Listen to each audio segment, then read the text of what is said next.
예, 앞서 우리 이재명 대표님 또 김태년 위원장님, 홍성구 의원님께서도 말씀하셨지만 이 경제 상황이 위급합니다. 이 고물가의 내수부진에 또 중동발 위기까지 대외 요인까지 겹쳐 있습니다. 작년부터 얘기했지만 정말 국가 재정의 역할의 중요성에 대해서 우리가 많이 강조를 했는데 국가 전혀 움직이지 않고 여전히 건전재정만 외치고 있어서 올해도 세수 부족이 걱정스럽습니다. 1, 2월에 국세 수입이 58조 원으로 작년 동기 대비로는 3조 8천억 정도 늘었습니다.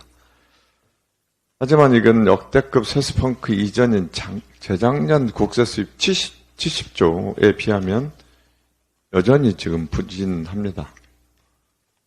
올해 국세 수입의 예산 대비 세수 진도율은 15.8%였는데 최근 5년에 16.6%보다 낮은 수준입니다.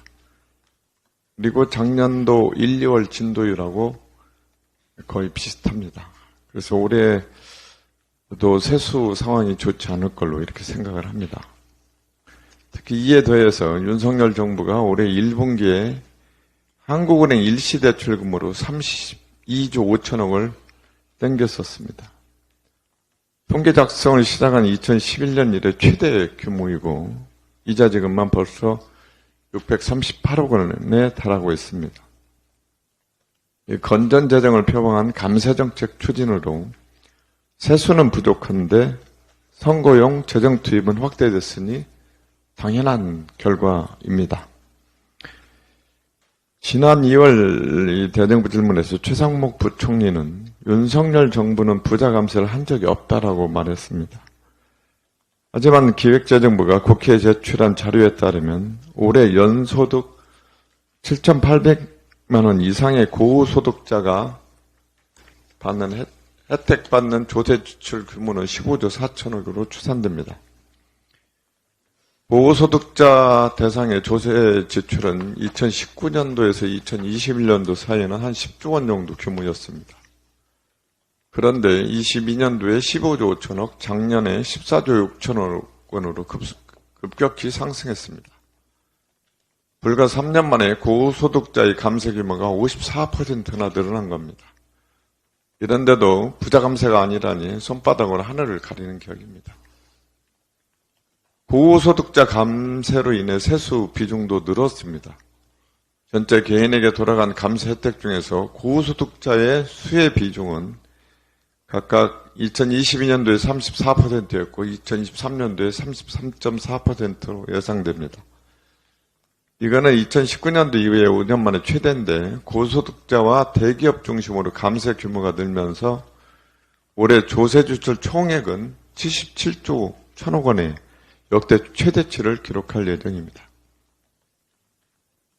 정부 지출을 늘리거나 걷기로 한 세금을 깎아주는 것이나 재정을 통한 정부 지원이란 점에서는 같지만 감세는 세금을 내는 사람만 혜택을 받기 때문에 조세의 재분배 기능을 해치는 부작용이 생기기 쉽습니다. 정부는 최근 중동 불안으로 인해서 유류세 인하 조치를 2개월 더 연장했는데 전문가들은 유류세 인하 조치는 자가용 이용하는 고소득자들에게 세가 집중되는 소득 역진적 정책이라면서 비상시국에 단기적으로 활용해야 할 유류세 인하가 아니라 취약계층의 에너지 바우처 지급을 확대하는 재정 투입이 필요하다고 지적하고 있습니다. 작년 세입 예산을 편성하면서 정부는 유류세가 전년 대비 4조 2천억 증가할 것으로 전망했는데 유류세 인하 조치로 인해서 최소 2조 원가량 감소할 예정입니다.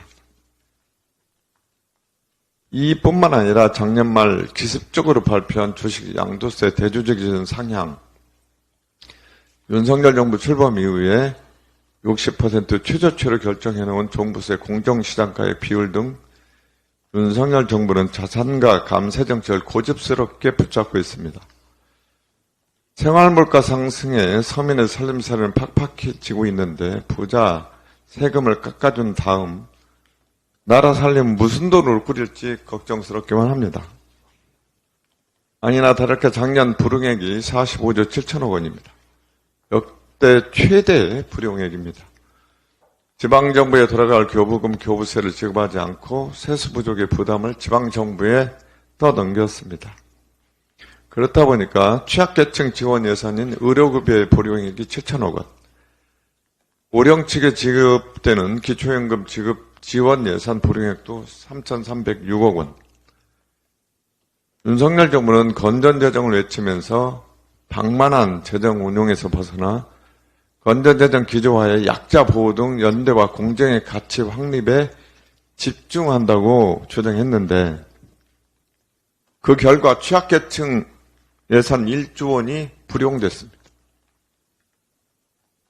윤석열 대통령은 어제 국무회에서 총선 참패 후 최초 입장을 밝혔습니다. 대국민 담화나 기자회견이 아니라 국무회의 모두 발언이란 형식도 문제였지만 내용은 더 실망스럽습니다. 방향은 옳았지만 국민이 체감하지 못하는 것이라는 말은 아직도 민심을 모르는가 싶어서 안타깝습니다. 경제정책 방향, 특히 국가재정의 역할을 팽개치는 부자감세 기준은 틀렸습니다. 윤석열 대통령은 하루속히 부자감세 추진을 폐기하고 세수를 확보해서 서민 취약계층에 대한 적극적 지원을 해주시기를 부탁드립니다. 이상입니다.